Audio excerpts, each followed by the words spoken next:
Welcome back, everybody. This is Brother Mean here. Today we are doing one of multiple Oracle builds. Today for our Strongest There Is series. This one here isn't the strongest there is. It's a strong contender, though. This is a Flame Mystery built tune. Let me show you what we're talking about here. When you talk about Oracle, you need to know a few things. One, Charisma is going to be your casting stat, unless that's changed for the different subclasses. Fairly certain that's the same for all of them, so that's going to be a thing. The other is you are a spontaneous caster. You will be using cleric spells. You will be getting free spells based on your mystery. Now this character here is already power leveled up, Flamey. He's level 20 Oracle. I'll walk you through roughly what we did here. But notice, for example, at level 1, they get light and medium armor and simple weapon proficiency, and shield proficiency, no less. So they can even use a buckler, light shield, or heavy shield. These guys are actually pretty darn beefy when it comes to stuff like that. The only real drawback, again, is simple weapon proficiency. And as you can see, this is a good list. Daggers are solid. Short spear, heavy mace, I even love javelins, and quarterstaves, which is what this character focused on, are solid choices. You got crossbows in here. Slings, sling staff, I don't see. That's got to be probably an exotic weapon proficiency. But the point is, you have a lot to choose from just with the base, if you will. There are different types of oracles, of course. Oracle, the generic one here, is the main oracle type. The reason we went with that is because of these guys up here. These are revelations. These revelations are special spell-like abilities, or in many cases, supernatural abilities that all oracles have. It is determined by the mystery that they have. So in our case, we are a flame mystery character. As such, we get all these free spells here, as well as this level 20 ultimate ability, which is kind of lame sauce. We'll talk about that later. Notice we also have other fire stuff here. Now this had nothing to do with our mystery. This had everything to do with our curse, which is called Blackened. Blackened allows us to be, while giving us a penalty, all curses give us some kind of a penalty. In this case, a -4 to your melee weapon attack roll. That straight up sucks. It all gets lessened over time, so it's a -4 to start, and then gradually gets to a -2 by level 10, which is way the hell down here. That's bad, let's just say it. That's one of the reasons why this is not one of my favorites. But the free spells that you get for being blackened as your curse, you can start off with Burning Hands at level 1, even though we're going to get it for free here at level 2. So again, you get it a little bit early. You get an alarm, apparently, for your car outside. Anyway, you get the Scorching Ray. We also get Burning Arc. These are actually free spells we would never have had access to because these are not cleric type spells. We get Wall of Fire, which again is not that big of a deal since we got it for free down here. But back here at this end, we got Firebrand, another amazing spell, and again, not something that was already on our list. So out of the 5 free spells that we could have gotten for going Blackened, 3 of them are unique. Okay. And that, again, is the Scorching Ray, the Burning Arc, and the Firebrand. And again, we get Burning Hands free early, but again, we would have gotten it anyway. But for the Flame Mystery, we get all these ones for free. And again, not only do we get a Burning Hands, we'll get Resist Energy. Obviously, Fire is what they're suggesting here, but it could be any of the 4 or 5, I think, because Sonic is included in that, I believe. We have Fireball, which is an amazing spell that, again, clerics don't normally have access to. Wall of Fire is decent. We have Summon Large Fire Elemental. Now, notice this one here. It is specifically Fire Elemental. That does not mean we cannot pick the spell Summon Large Elemental. That is something we could have done. We chose not to. But you could have done that, and therefore you could have gotten all 4. You know, the Fire, the cold, water, the Earth Elemental, or the Air Elemental. So again, Summons was a possible way of taking an Oracle. And again, you'll see that in some of the other builds that I'm going to show you here later this week. Fire Seeds, another free spell that, again, that clerics would not have had access to. Pretty decent spell from what I understand. Firestorm, another decent spell. Solid damage over time, no less. We have a Sneer Cloud, another one that I love. It's a spell that I always felt was missing from the game, and the modders have been kind enough to add it back in.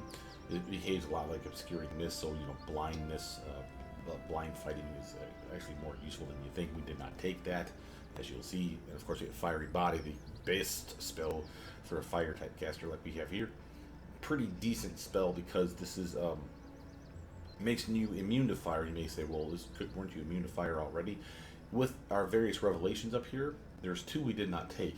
One of which was a steadily increasing resistance to fire damage to the point where at level, I want to say 17, it would have capped out at giving you fire immunity. And I'm like, well, if we're going to get immune to fire for that very precious revelation, as you can see, we had 6 we picked out of 8. Um, I decided that, well, we could wait another round or a level from 17 to 18 to get Fiery Body. Fiery Body allows us to be straight up immune to fire damage and also heal from fire damage, which was pretty fucking special, and a lot of other cool shit besides. So that revelation wasn't particularly impressive, is my point. We have resist energy way the hell back here, so if I need to be resistant to fire, I can get all the way up to fire resistance 30 by level, what is that? Caps out at 30 at level 11. So right here, we're at fire resistance 30, technically speaking, with the cast spell. And I'm fine with that. And again, we could have taken that spell for our level up process anyway, but we're giving it free, so why bother? When you are doing any kind of Oracle build, I do recommend that whatever mystery you pick, you write down your spells that you're going to get for free, because the game will allow you to pick them as a mistake. And then you're wasting a spell pick, because this is going to be given to you for free at the level that it shows up. Level 4, that's your level 2 spell. That's when level 2 is available to you. It doesn't give you the thumbs down saying, you don't pick this, there's a reason for you not to pick this, don't pick this. Nope, you can totally pick it and bone yourself. So be real careful on shit like this. Good news is many, if not most, of these spells were ones that are unique. The cleric spell list didn't show up at, so Oracle has a lot of clerical spells, as you'll see. Being a spontaneous caster makes us particularly badass. Notice that our charisma being our casting stat, this dictates how many spells per day we have, as well as our DC of our spell check. If I were to complain about this build, wouldn't be the strength here is 42, because you see we're buffed up because of gear, because of spells, and things of this nature. But this is about as high as I can really take you without really getting kind of crazy. The only thing that's missing is a spell. What's that one called? It is called Eagle Soul, which we do have. It's time to act for you. Eagle Soul looks like this. Pause that. Probably because it wore off so damn quick. Yeah, it doesn't last very long.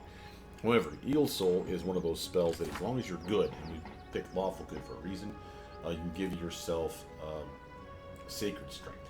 So nice +4 to Sacred Strength, and a bunch of other stuff besides. So Eagle Soul, again, has a lot of bang for its buck. We get extra armor, Sacred bonus to Strength, resistance to acid and fire, which again is nice.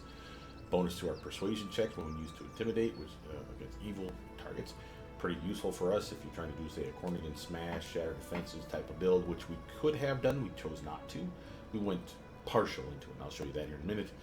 Any critical threat roll made against an evil creature with a weapon you wield is automatically confirmed. That's money. Notice this non-good part.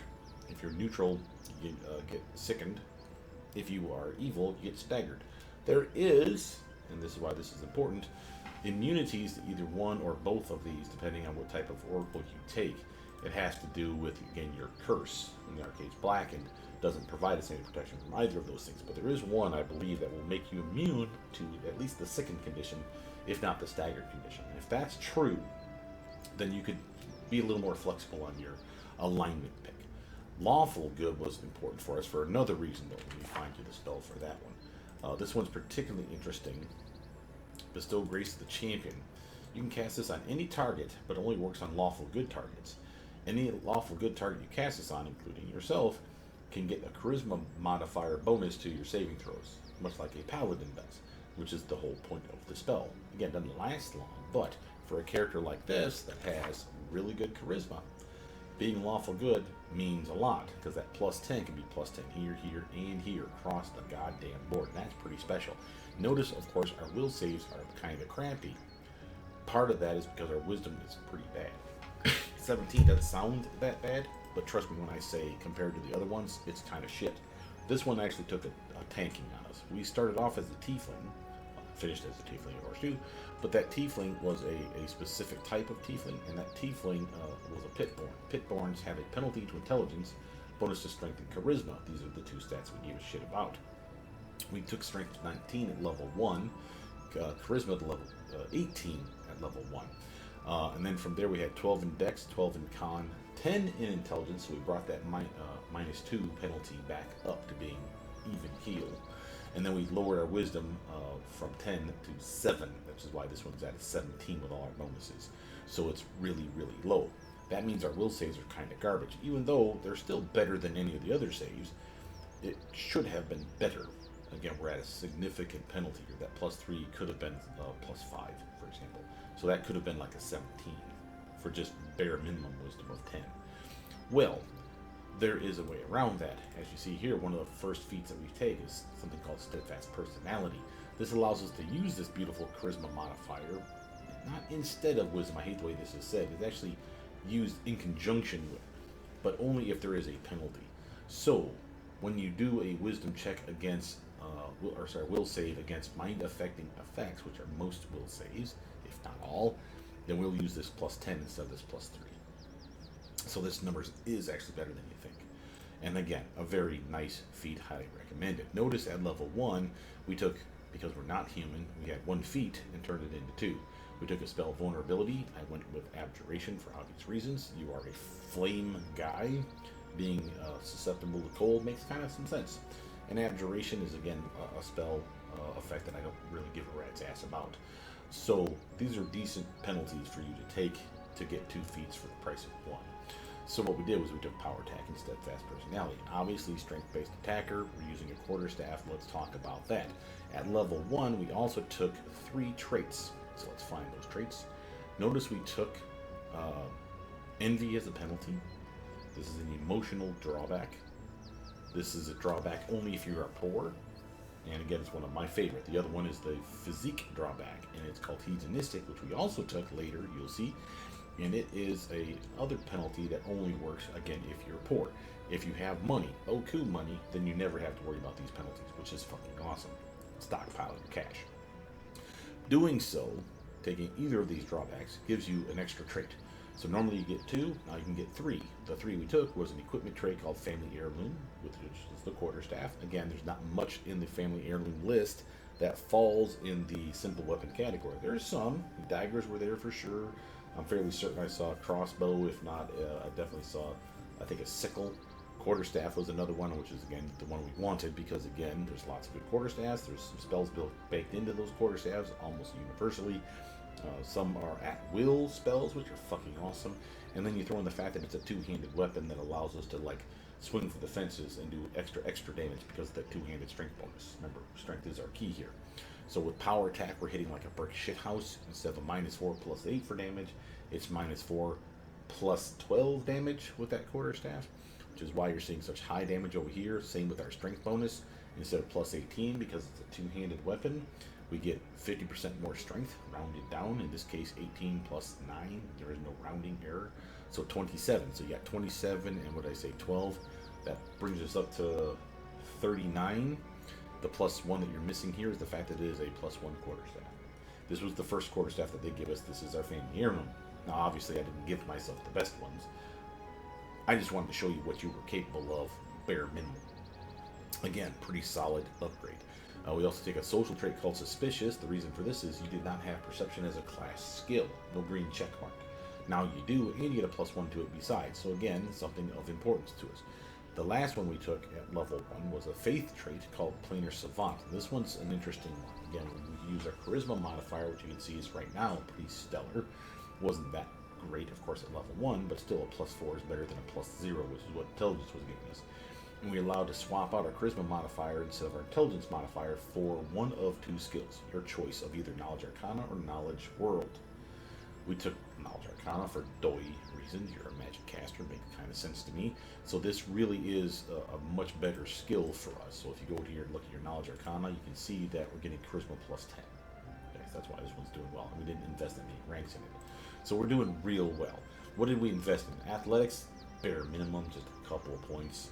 We went all in on perception, 20 ranks, because, yeah, I want to see shit. Notice that we get a bonus for being a pit horn, no less, and for being suspicious, we get another bonus. So we're really good at picking out shit, which is nice. Now, the downside of all that was, while those bonuses are pretty, +3, you will totally take that shit. Remember, our wisdom started off at a 7, which is a -2 penalty. So this isn't looking that good at level 1, 2, or 3, but as we continue to slot that every round or level up, we always put a point in perception without fail. This one looks really, really nice by the end of the build. I'm pretty happy with it. We went for Persuasion. You are a team leader, and as such, you're also building a kingdom, and you're charismatic, so it kind of makes sense. This was normally an upgrade for us because we usually do stuff like an intimidation checks. We can still do that, but we don't have Porn Against Smash in this build, as I'll show you why. Knowledge World and Knowledge Lore Nature we kind of ignored.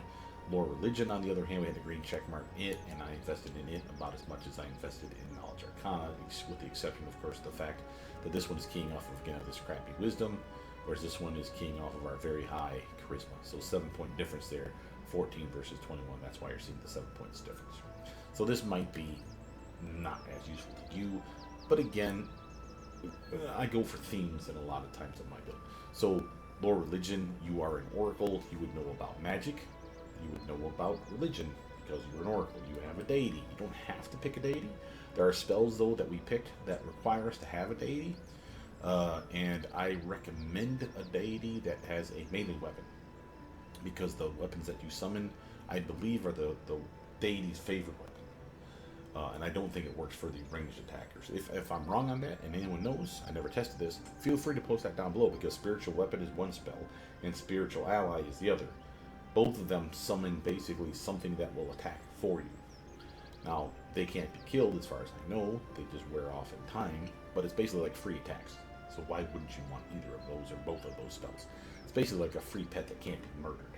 The pet in question is either a magical weapon, or in the other case of Spiritual Ally, a magical being, kind of like a ghost person, that again can't be attacked, but can attack and flank and basically give you all the benefits of basically fucking up a dude.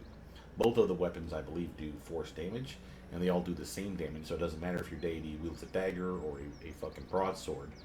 They'll still do, like, I think it's 1d10 plus 4 force damage, which is nice, because it doesn't matter.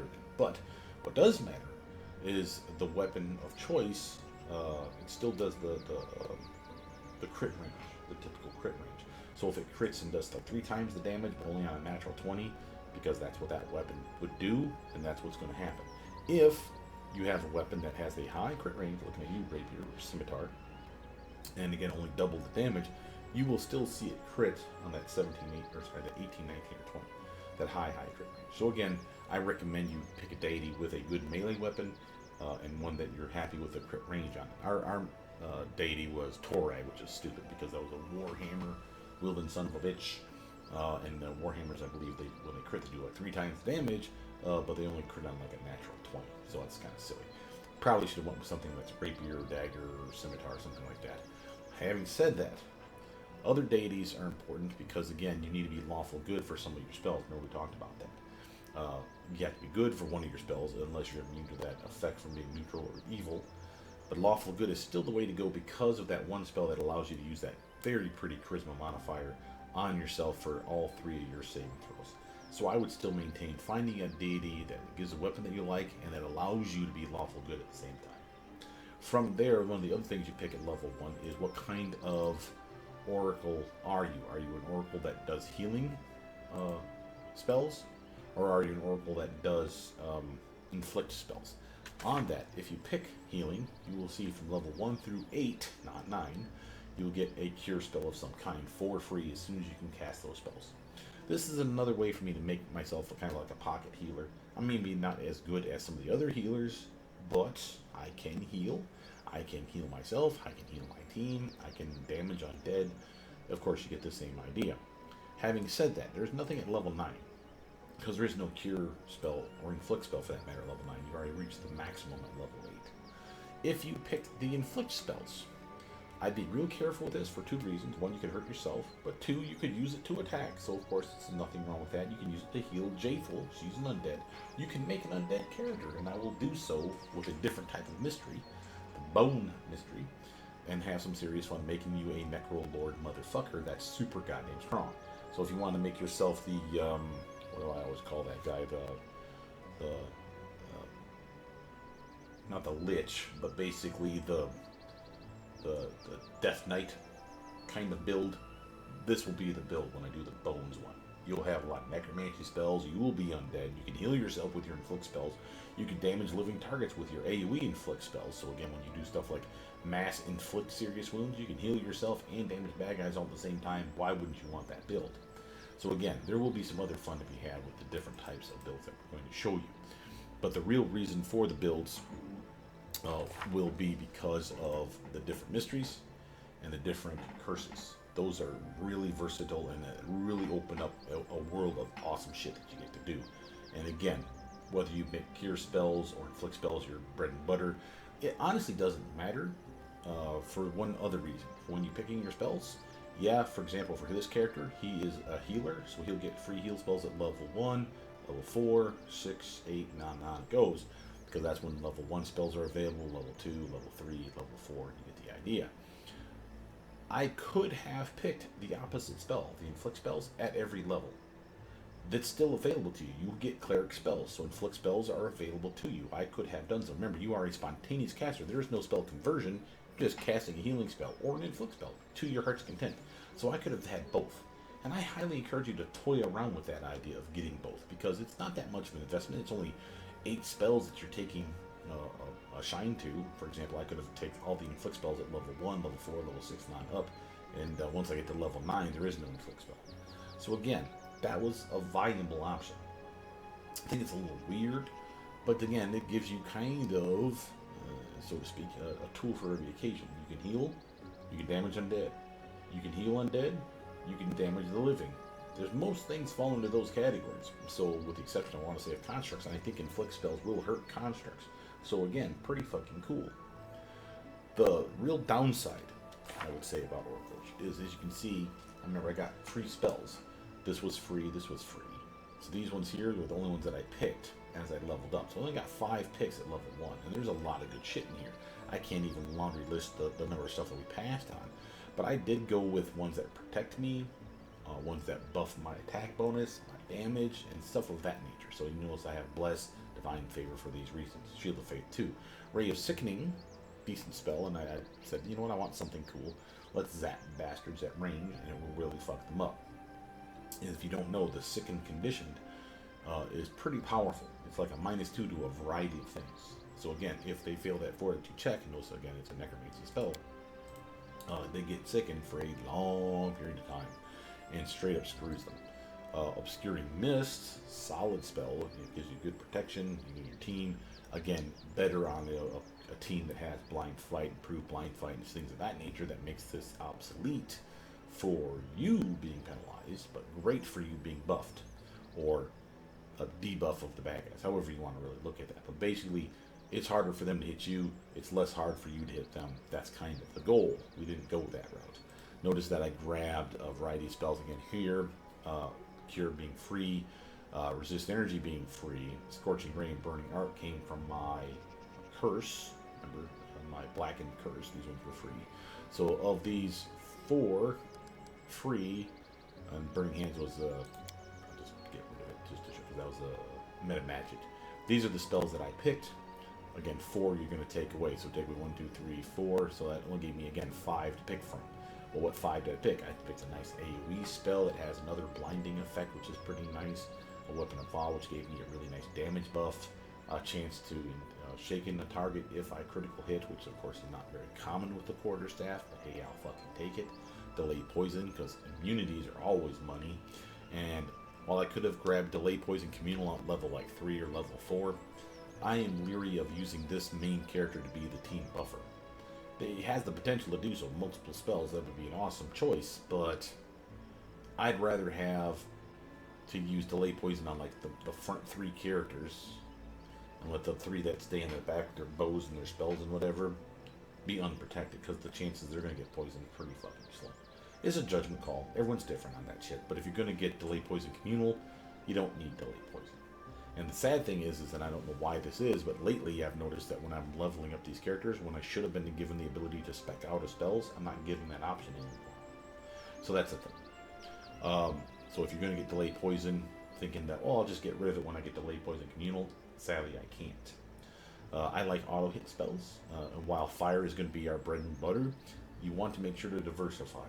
So notice we have things like Bone Shaker, we'll have cold and acid spells and electric spells as well. So again, we're not tying ourselves or marrying the whole fire is our only thing, because that can really screw you.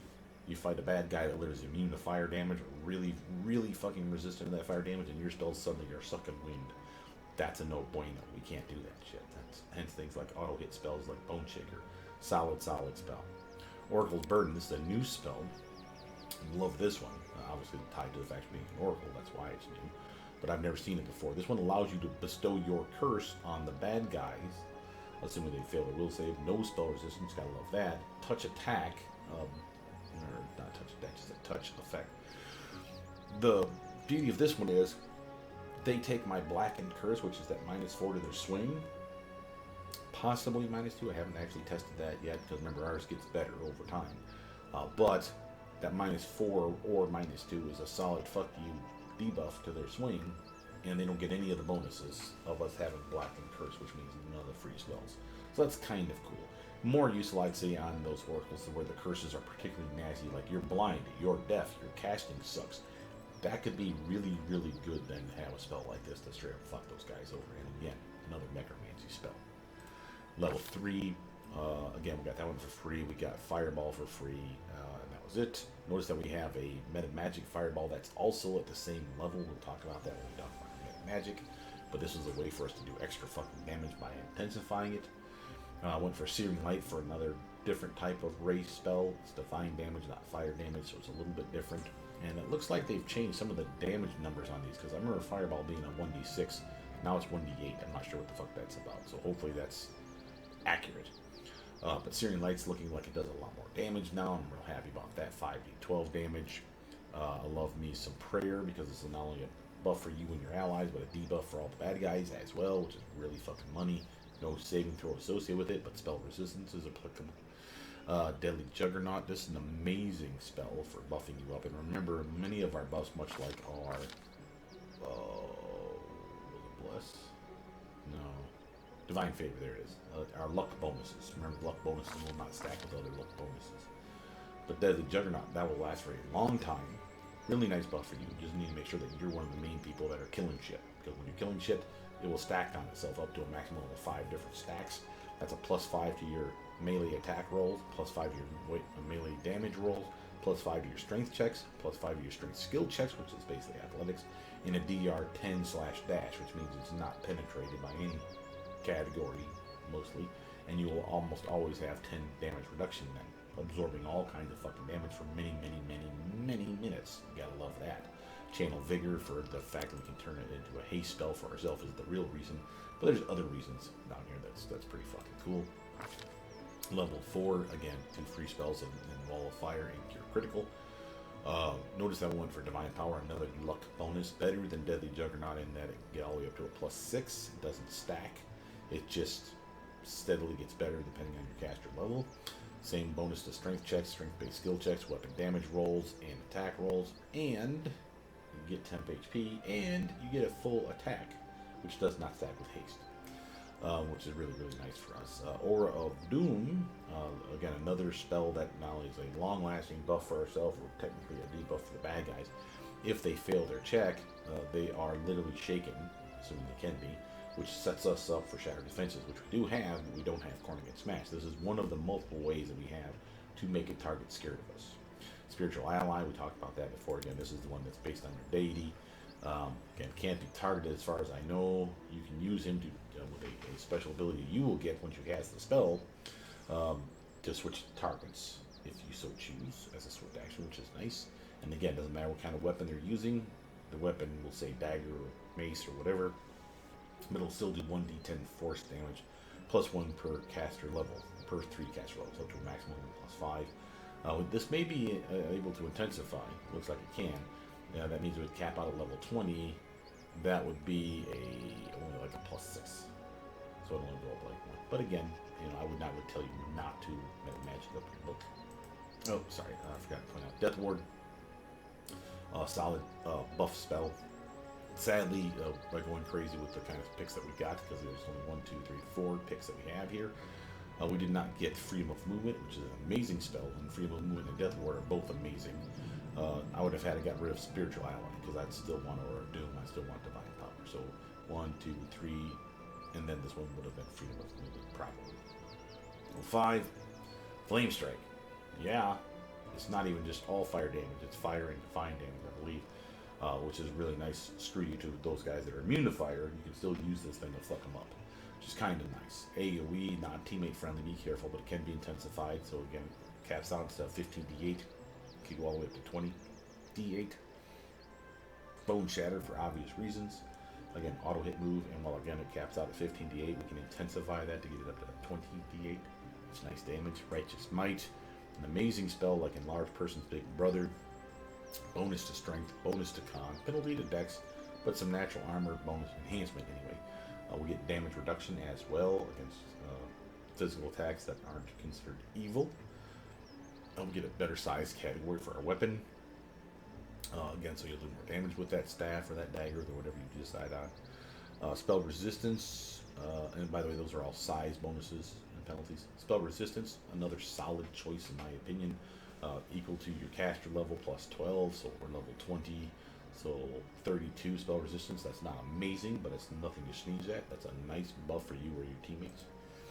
Eagle Soul, we already talked about it, but in passing, just as a reminder, this is a sacred bonus to strength, which is extremely rare, if not unique, in the game. So it's another plus 40 your strength for short periods of time. Really, really nice. We got Fire Seeds for free. We went with Hellfire Ray and Heal, so you can see we only got 3 spells at level 6. Not counting the 2 free ones, of course. Hellfire Ray is an amazing spell, as I'm sure you are aware. 15d8 of damage. Again, they must have upgraded all the damage, because I don't remember seeing all these 15d8s. So this is nice. Solid damage. 3 ray spells. Half damage is fire, half is unholy. So again, if they're immune to fire, at least you have a chance of hurting the fucker. But you gotta appreciate that. 3 beams. Solid chance to hit. Solid chance to miss.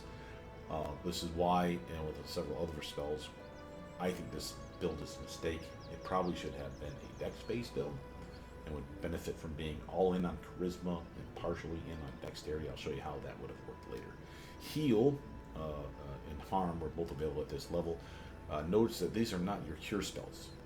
This is your cure spell you got for free. Heal is a curing spell, but it's not the one you get for free, so make sure to pick that up if you want it. I can't imagine why you wouldn't.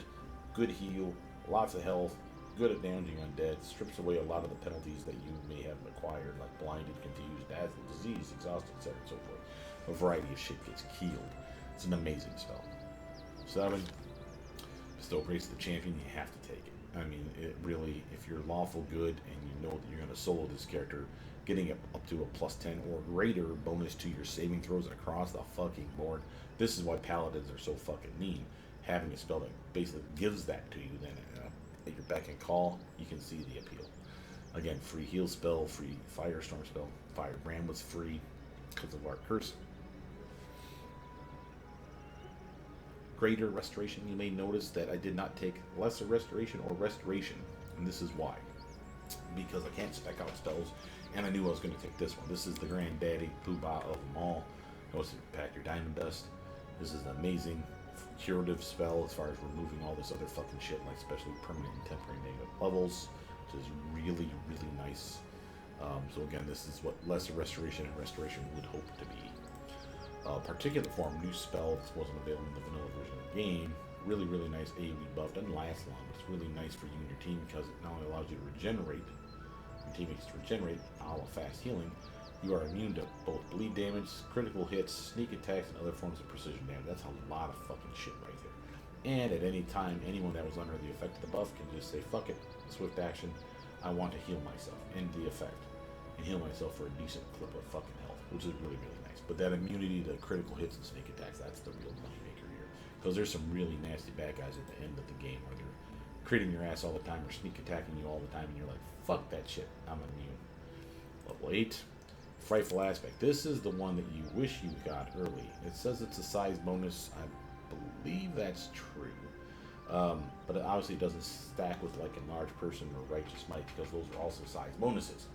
This is a nice one though because it doesn't have a penalty to dexterity, and it still gives us DR 10, but magic weapons penetrated, which is common by this point, I'd say. We get spell resistance equal to 10 plus or half of our caster level. That's not amazing. That's like a 20 by the end of the build. Because 10 and 10, but it's free, lasts for a good long while, so we don't have to waste our ever precious spell resistance on ourselves if we don't want to, is my point.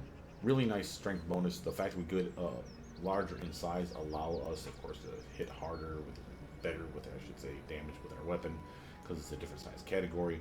Notice that we exude an aura with this on. Enemy creatures within the aura of 30 feet of you are shaken. Period. Doesn't say anything about them saving throw or anything like that. Just that they're shaken. Now, obviously, if they're immune to shaken, this does shit. But if they're not, we just set ourselves up for that shattered defenses. Remember, they're fly-footed if they're shaken to us. Each time a creature shaken by the sword hits you with a melee attack, that creature becomes frightened for 1 to 4 rounds, which is the one where they panic and run the fuck away from me, if I'm not mistaken. Although the end duration it is no longer affected by this aura, so this is a way for them to get that aura to fall off. They smack you once, they go, run away for 1 to 4 rounds, and now they're not affected by the aura anymore. But other than that, amazing spell. Greater angelic aspect, solid spell, personal spell, long lasting. This one's nice because of the 2 immunities of acid and cold. Gives a little bit of resistance to electric and fire as well. Bonus to saves against poison. DR 10/evil. So that's a nice resistance to physical attacks unless it came from an evil weapon. Get a nice +4 deflection bonus to armor classes against evil creatures, so on and so forth. Nice AoE version because that's a protective aura. So this is the one that you want, because there's angelic aspect we could have grabbed earlier, we did not. This is the one that's the AoE version that helps you and your team as well. Storm bolts, again, like to diversify, teammate friendly spell, nice electric damage, 20d12, that's a really nice increase in damage. And the chance to stun the fuckers for 1 round, obviously they make the saving throw half damage and they're no longer stunned. But this is a nice fuck you, and the fact that it's teammate friendly, that's a really big fuck you to the bad guys. And again, diversifying your damage portfolio. Scourge of the Horseman, new spell. Not only talk about diversifying because this is nice acid damage, 20d8. It's not teammate friendly, so be careful with this shit. But it will also cause negative levels to the targets, 1d4. It's a nice way of softening up everybody. Remember, every negative level that someone has is a penalty to their saving throws. So if it says 4 is a possibility, you can just have them roll good and hit them with a maximum of 4 for negative energy levels. They're at a -4 to all their future saves until they cure that, which is not common for them to do in this game. So again, a really nice screw you spell, and again, not teammate friendly, be careful with that shit. Fiery Body, we got that one for free. Again, this one's nice, and another reason that I want the dex base build, because this one will give you +6 enhancement to your dexterity. Is it +8? No, it said +6. However, if you have a belt choice that could have been +8 to strength and con, or some other way to get +8 to strength and +8 to con, that's an enhancement, you can do so, and therefore not waste your time looking for that belt of dexterity +8 as well. 6 is close enough to 8 that I don't quibble over that shit. Again, this would have been a really good spell for you to have to make sure you had high dexterity for a dex-based build. This one's nice in that not only are you immune to fire, you're also immune to blindness, critical hits, ability to score damage, disease, electricity, poison, stunning, and a really nice acid resistance. We do take more damage from cold. That's not good, especially with our penalty for abjuration spells and cold spells vulnerable to. So cold is really a problem for you, so be really fucking careful with that shit. Having said that, though, we heal from fire damage. And you have multiple fire spells that you'll see that are AoE and continuous. Well, at the very least, they have a duration. You can stand in them, like a wall of fire, for example. Let the bad guys rush up on you while you're fucking healing yourself, all the while damaging them at the same time. The reason you really want this spell is not just all those immunities and the healing yourself and blah, blah. Even the dexterity is nice. It's this last part right here. Fire spells you cast have their DCs increased by 1. You also gain the ability to fly, who cares? The +1 to your DC checks. This build is built around being high DC checks for evocation spells and fire spells, as you'll see. Implosion, another different damaging type, solid single target fuck you spell, really nice. Polar Midnight, again another AoE spell, different diversity, again cold spells now, but also does dexterity damage per round and cold damage per round. That's pretty nice spells, so be real careful with that shit. It's not teammate friendly, but again a different way of looking at things for how to soften stuff up. I maintain that a dex-based build would have been key for this build because of things like Scorching Ray, Ray of Frost, we have Ray of Sickening, I'm sure I'm missing another ray in there. We could have grabbed that Arrow of Law, which we didn't take. Hellfire Ray, of course, was on the list. We could have grabbed Umbo Strike in there somewhere. Energy Drain, we did not take it, but it was available. That's the Ray spell. That's the Big Brother version of Innervation. So solid negative energy levels, I want to say it's 2d4, so a minimum of 2, maximum of 8 levels lost to that target. It is a race spell. There's another race spell that I'm just forgetting about. Oh yeah, Searing Light, we took that one, again, as another solid choice. And that Firebrand. Where did you go, you little bastard? Is it right here? When you're done with this, you can cancel the spell and shoot a ray beam, a single ray beam at the target. So again, it's a solid spell for that reason. And again, that's the one that's rebuffing you and your team. Then I can just suddenly decide, nope, fuck it, I want to just shoot a big fire beam at that guy and cancel my spell. That's a solid option.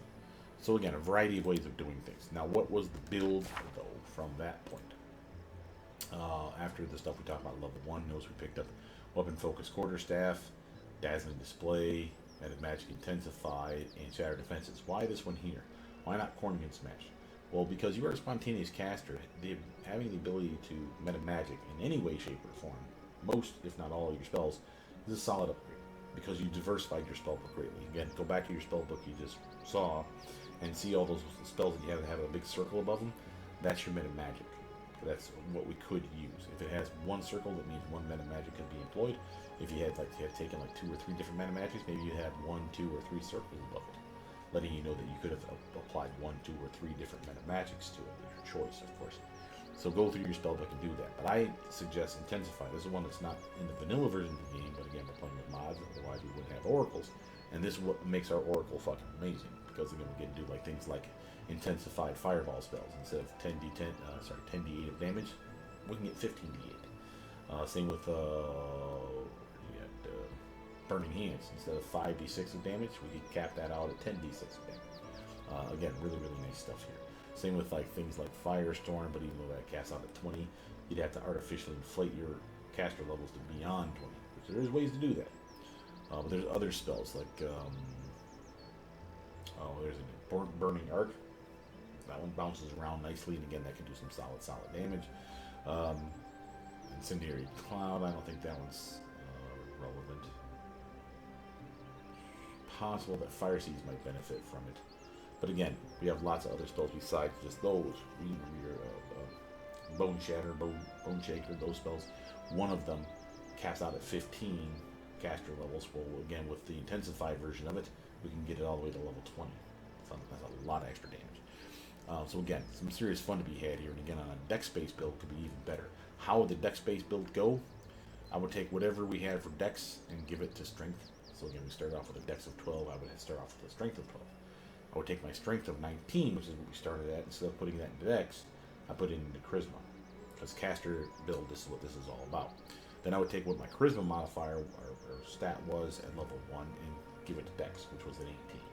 So it'd be a 12, 18, 12, 10, 7, 19. And then all 5 points would go into charisma. Because again, more spells a day, better DC check. These are all wins across the board. Notice for the Oracle Revelations that we picked, we went with Heat Aura, Fire Breath, Burning Magic, Touch of Flame, Form of Flame, and Firestorm. This is a supernatural ability. This is not a spell. Firestorm here is a spell. And weirdly, this Firestorm is level 7. Firestorm for us was available at level 8. Wouldn't show up to level 16 for us to be able to pick that spell. And you could do so, because you have a level 7 version and a level 8 version. We could intensify that, and you may say, we'll just do that, because then it goes from level 7 to level 8, because that's what intensified meta magic does. It increases the spell level by 1. Yes, that's true, but try to remember, because we're a spontaneous caster, any meta magic like this that we apply costs us to cast a spell at full round, which means instead of it being a swift action or a normal, I can move and then cast the spell. Nope, you have to move maybe 5 feet and then whoopa juba before you finally fire that shit off. So that's annoying. So that would be another reason then for me to want to maybe take Firestorm at level 8, even though I'm getting it for free at level 7. That's on you to make that call. Again, lots and lots of good stuff though here. So why do we take these and why do we take them in this order? Well, first off, some of these had requirements. Like Form of Flame, you couldn't pick until like you were level 11 anyway. Same with Firestorm, you couldn't pick that to like level 7 or level 11 or some shit like that. So there were some that were hidden behind the wall of you're not a good enough oracle yet to have that shit. But the ones I did pick in this order, notice Heat Aura, nice AoE damage, 1d6 damage per 2 oracle levels, Um, it's a swift action, which means we can fire it off when we get cornered. And of course, you'd probably play this character solo, for, at least for a while. When stuff is up on you, shit out a big fire circle around you, and then attack. And why? Because not only did you damage the motherfuckers, you get concealment, 20% like blur spell, on you for free, but only for 1 round. It's at least useful. You can use it multiple times a day, not until after you get like level 5 and on up. But again, you have it once, then twice, then up to like 5 times or some shit like that. So not bad. Fire Breath. Another one that, again, DC is based on Charisma. Very useful for you, because again, you're a Charisma-based caster. It's a terrible cone. It's only 15 feet. Very lame. It's better than Burning Hands, but not by much. But it does solid damage, equal to your Oracle level. So 20d6 here. Reflexive save for half damage is like typical Dragon's Breath, because that's what it's like. Notice this is a supernatural ability. This is important, again, for those people that are like, I'm immune to spells. Yeah, this ain't a spell, bitch. Same for the other Firestorm spell-like ability down here. It's not even a spell-like ability. It's called Supernatural. That's how you know that it should hurt them. It's pretty fucking useful. Notice we have Burning Magic here. This one's actually pretty nice. Again, could have been available at level 1, but we chose it to grab it later for a good reason. We do any fire spell that we hit them with that has a saving throw. They'll do a reflex save or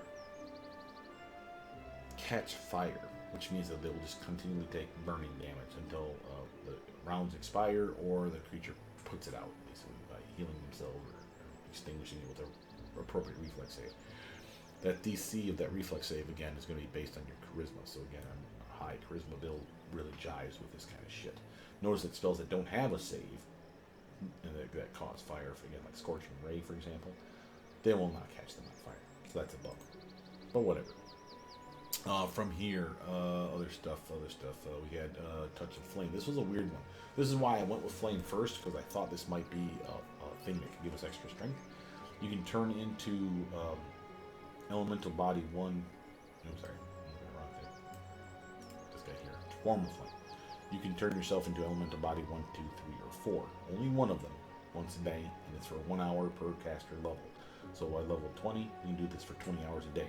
Obviously, I would recommend level 4, but there are reasons to do level 2 or 3, and probably never level 1 again once you get to level 2. The reason for level 2 and 3 being useful is level 4, you're very big. It's easier to hit you, harder for you to hit them.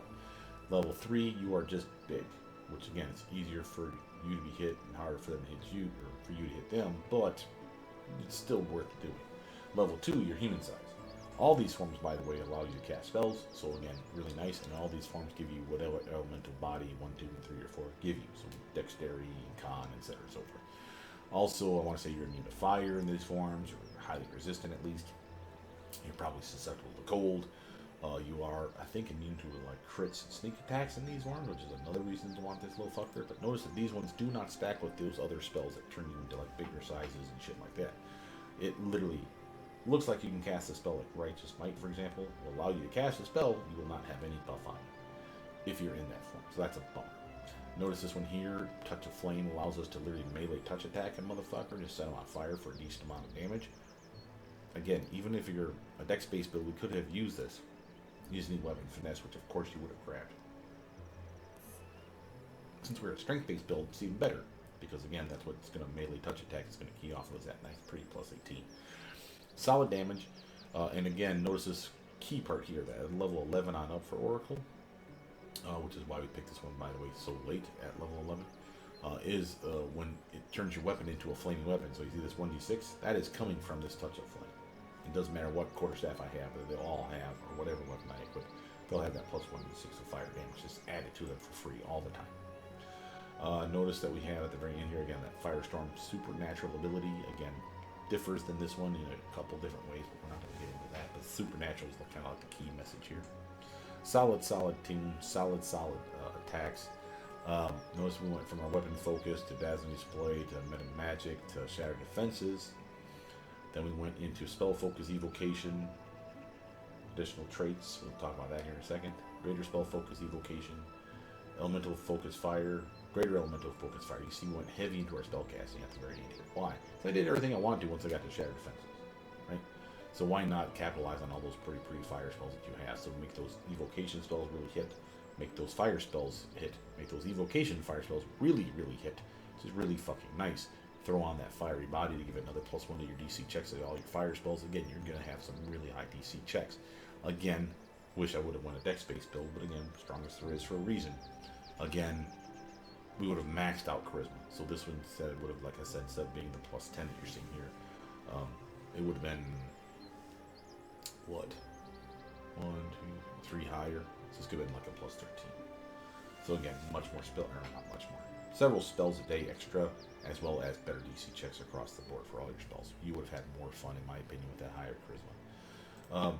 Solid tune, as far as what to do with him or her. You'll notice as far as gear is concerned, I didn't give him everything.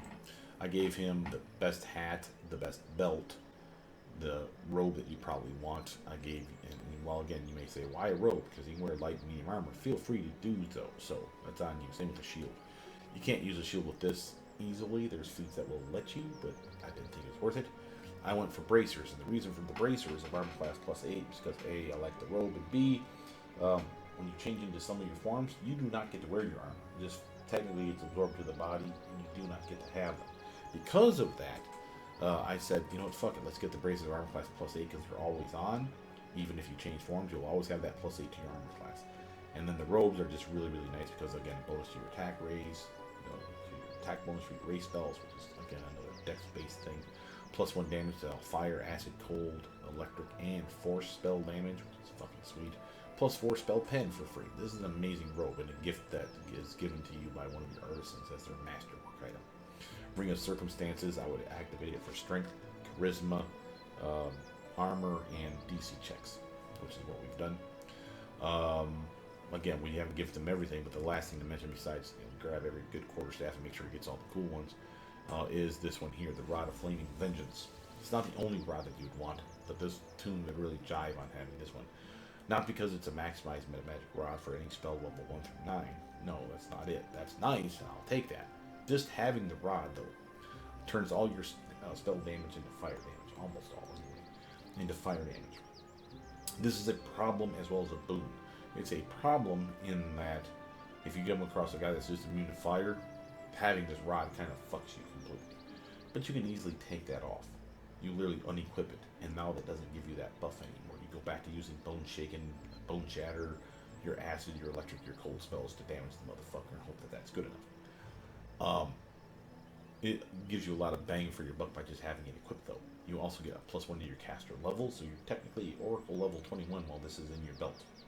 You also get a +3 to the Evocation School Spells DC check. Remember, we just focused on Spell Focus and Greater Spell Focus Evocation, Elemental Focus and Greater Elemental Focus for Fire. So any spell that's an Evocation Fire spell, like Fireball, for example, is getting mega boku fucking extra shit off of having this motherfucker equipped. And again, you don't even have to have it on. Just have it in your belt like it is right now. And it gives you all those cool things. Turn it on, and now we can sort of maximize some of those spells. And that's some serious fun to be had there. Remember, in Fiery Body form, you heal based on the amount of damage you do. So if I cast, say, this spell right here. See my Fiery Body, I had wings. I think it was already on me, but I brought it to refresh it. But that's the spell.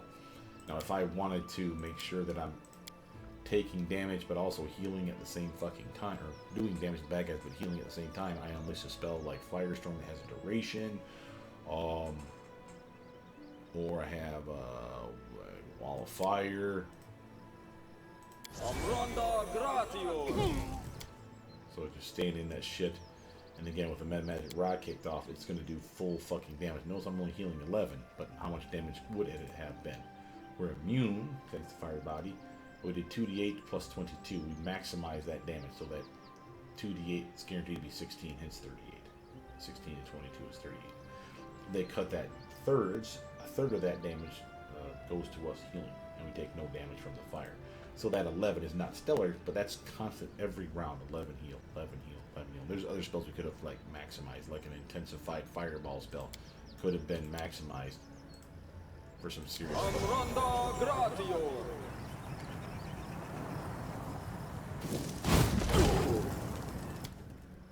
Boom, 35. Why 35?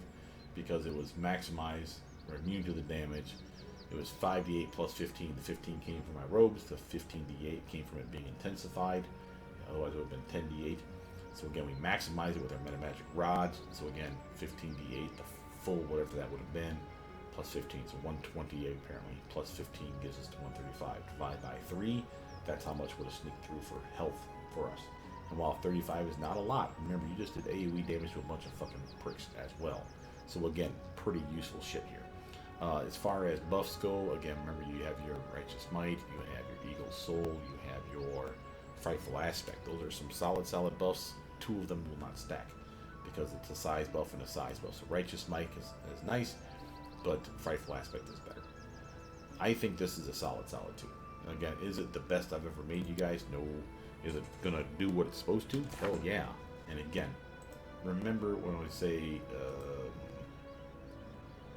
Persuasion may not be that important, but I still wanted it. There's other reasons to want it besides role-playing in the game and being the team leader and all that shit for running your kingdom. We do have Dazzling Display, the ability to just straight up pump your fist in the air with the weapon of choice and boom, maybe intimidate motherfuckers. That's still a thing. That's still something you could have done. And again, there's probably a spell or two that we had where you got a bonus to your intimidation check, so again, we could have pumped it a little bit higher before firing it off. So again, there's plenty of ways for us to set up that Shadow Defense. Of course, don't get your once a day use of Stone Ball, spell-like ability. It's a level 6 spell. Spell-like ability to me, but it's a spell, but it's a level 0 spell as far as they're concerned. But again, you can do it once, and that's not amazing, but it's decent damage, and it does fuck them over. We are not hindered by it because we have wings, as you see. So again, Fiery Body makes us immune to this little effect. So again, we have a lot going for us for that one spell. Yes, that's a level 1 spell, but so what? It's totally worth getting a level 1 spell.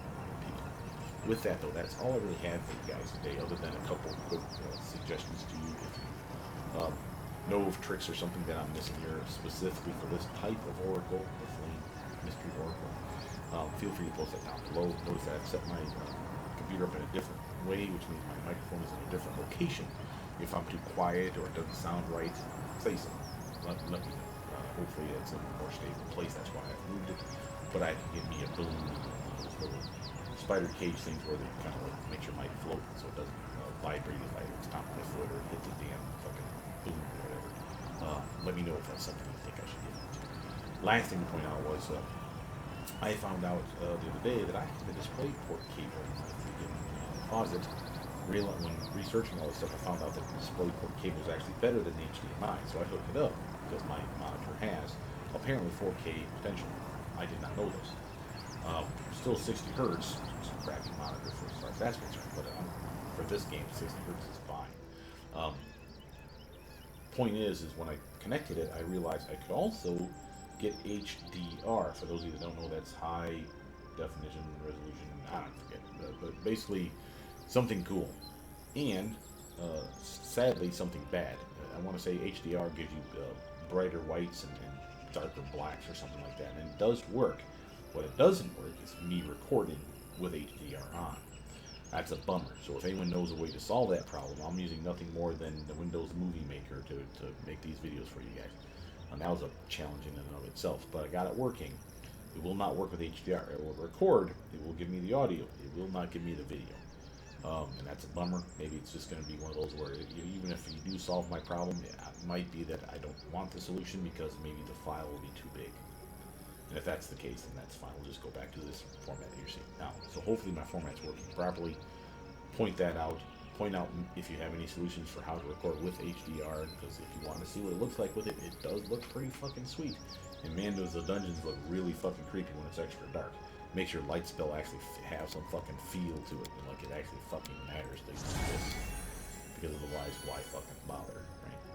So again, I just wanted to put that out there for you guys. Also, as kind of an apology, not really. I didn't know it was going to slow me down, but that's why the video took so long to fucking make, because I've made it like 3 times now. With that, my name is Brother Meat. Please like, subscribe, comment down below. Tell me what you think of this build, and know that there are more Oracle builds coming. At least the Battle Oracle, the Wave Oracle, I think there's a Wind Oracle, and the Dragonic Oracle at least is going to be in there, as well as a Bone Oracle. So we got quite a few oracles to talk about, and they're still going to fit under the strongest there is category. Again, will they be the best? No. Will they be good? Hell yeah. And I think you'll have fun with them. Again, with that, my name's Brother Mean. Please like, subscribe, comment down below, tell me what you guys think. And I'll see you guys soon. Bye now.